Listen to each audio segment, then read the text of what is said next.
No, this is pretty big right here. You know, some guys that, you know, we were fighting, and I just felt pretty good. Kenny, tell us about first pitch from Steve Klein. You're on right now. Tell us about what you saw on that pitch and what you did with it. Well, you know, because last time I faced Klein, he threw me a couple sliders, and I kind of swung at him and missed some bad pitches. But I told myself, if he throw me a nice little slider over the plate, I'm going to swing at it. Your role on this team, you were a catalyst when you were acquired at the middle of the season.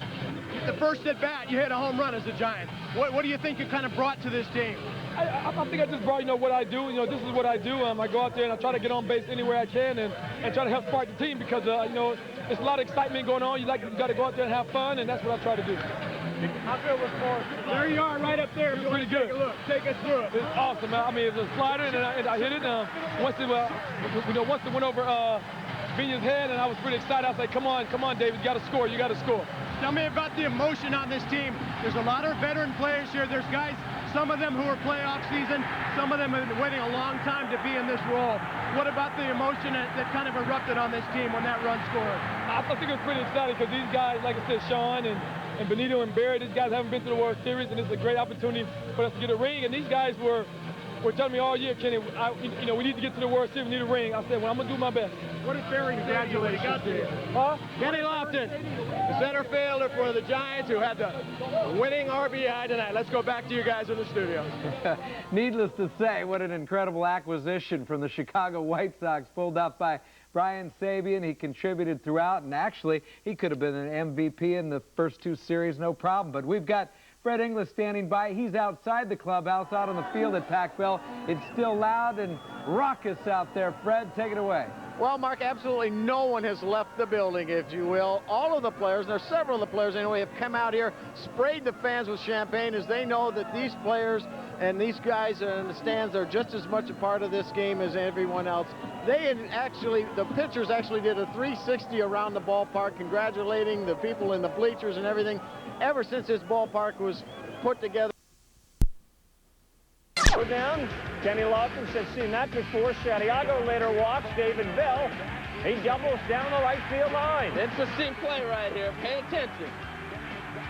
Looked like he bumped into Miguel Cairo, who was standing on third base. So what's the call? Well, the call's obstruction by the fielder, and the umpire can place him wherever he feels like the play would end up. Now, Benito, in my mind, if you keep running here, you can see where Cairo is, stops. It's not intentional. He bumps into him naturally, looks back up. You've got to look at the base. If he continues on, it's almost like football, where the quarterback takes a snap, you draw the line off guard, and you throw the pass anyway. It's a free play. Keep running. But he didn't. He went back to third. Umpire Jeff Nelson says that's where you'll stay. All right, we go to the 6-0-0. Aurilia gets plunked. Now men are on first and second. Well, again, bend but don't break. Barnes time. No, you're not going to hit pitch from this. With a base open, he goes to first. So, a chance for the hero in game 4, Benito Santiago. He grounds out to Cairo. Thread over, still scoreless. Cairo did a nice job at third, filling in for Roland, who never played in the series. Matt Morris was fantastic. Felix Rodriguez in. Mike Matheny. Kenny Lofton. Webb out. No Jim. Matheny goes into second with a double. You know, the ball took off on him because if you watch his angle, all of a sudden he cut back. That ends up being, this is a big play to me right here. Rodriguez in the 7th inning, get the out. He's giving you an out. He tries to force a play that's not there. You know, the umpire doesn't have the slow-mo replay. I call him safe also. Now, is Santiago responsible, too, for perhaps yelling to throw to third? I don't think he's yelling. I don't know. We don't know what he's yelling. Maybe if he did, yeah, he's responsible. Sack fly scores Matheny. Cards got a 1-0 lead. Bottom 8, same score. 1 out. Morris still dealing. Lofton out. What a thorn in the side. Harold, you talked about. He was 2 for 2. Got buzzed back. Went 0 for 16. Got hit and then went 2 for 2 again. This time it's Aurilia driving one in the left. 2 on, 1 out. This is a deep lineup. Remember that. Bonds on deck, Kent up, Morris hits him. Barry's coming up with the bases loaded with his team down 1-zip in the 8th. Carl, there was nobody up in the pen, and then they tried to rush him up there after they got it first and second, and then the bases were loaded before they blinked. Barry got a free swing. Swung at the first pitch. Probably didn't want to get Klein in the game, so he figured, why not? That brings Lofton in. We're tied at 1. And that brings up the MVP of the LCS, Benito Santiago. not here. Grounds out to second, so Morris gives up only 1, and we go to the 9th, tied at 1. Well, it was interesting because you have Morris lead up the inning. Tino Martinez sitting on the bench. You're going to keep Matt Morris in the ball game. Questionable. Interesting call. Questionable. So Morris stares at strike 3. Vigna's on. Another strike. Boy, the bullpen was phenomenal. Bottom 9, Shawan Dunston. They leave Morris in. You have to after you let him hit. Well, Dusty Baker said, one of the reasons I like to play Sean Dunston, he has great at-bats every time. Now we bring in Klein to face Lofton, the lefty. Barry's looking on. Got the sense that Barry fell in love with Kenny after he was brushed back and delivered that clutch hit. And here's another one.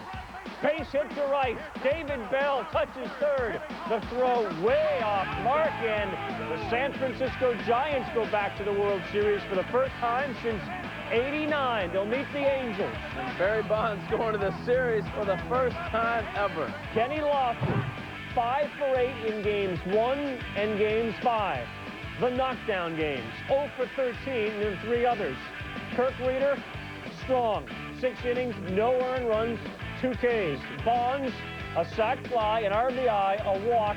He went 0 for 2, but he had 10 runs batted in the playoffs so far. He had 6 in his 27 previous playoff games. He goes to the World Series, and after spoke with Mark Schwartz. It has been a lot of baseball games, a lot of seasons for this man. He has finally reached the World Series. Has it hit you? No, it will on Saturday, though. It's a great feeling. We played great. The Cardinals played great. I think it was a great series all the way around. There were some good ball games, down to the wire, nail biting. You know, Kenny Lofton came through.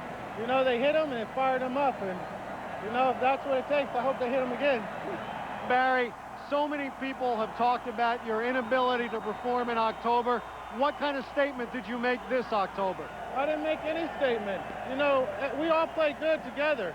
You know, and it takes a team to win the World Series. I said earlier, you know, Randy Johnson and Kurt Schilling, that was the best duel I ever seen in a World Series ever, never lost.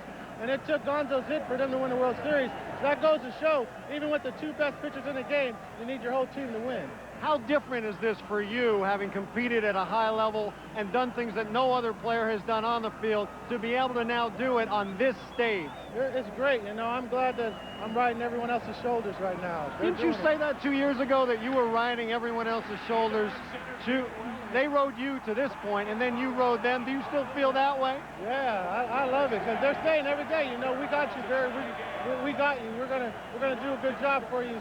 You know, give us a chance and we're going to do a job. And, you know, they're doing it. It's great. How much would it mean to you to actually win a World Championship? I don't know yet. I haven't won yet. The Angels are a great team. And, you know, I'm not going into anything thinking, you know, or my head so big that we're, you know, you never know. The Angels are a good team. They played well. They showed that's why they're in the World Series. We played well. That's why we're in the World Series. And who would think 2 wild card teams would be in the World Series? You think the Angels will pitch you any more than anyone else has? I don't know. We'll see. We got to go out there and just play. It's going to be a battle. They're a great team. Are you happy? I'm happy right now, but I'll be happier when I win the World Series. Barry Bonds and the Giants headed for Anaheim.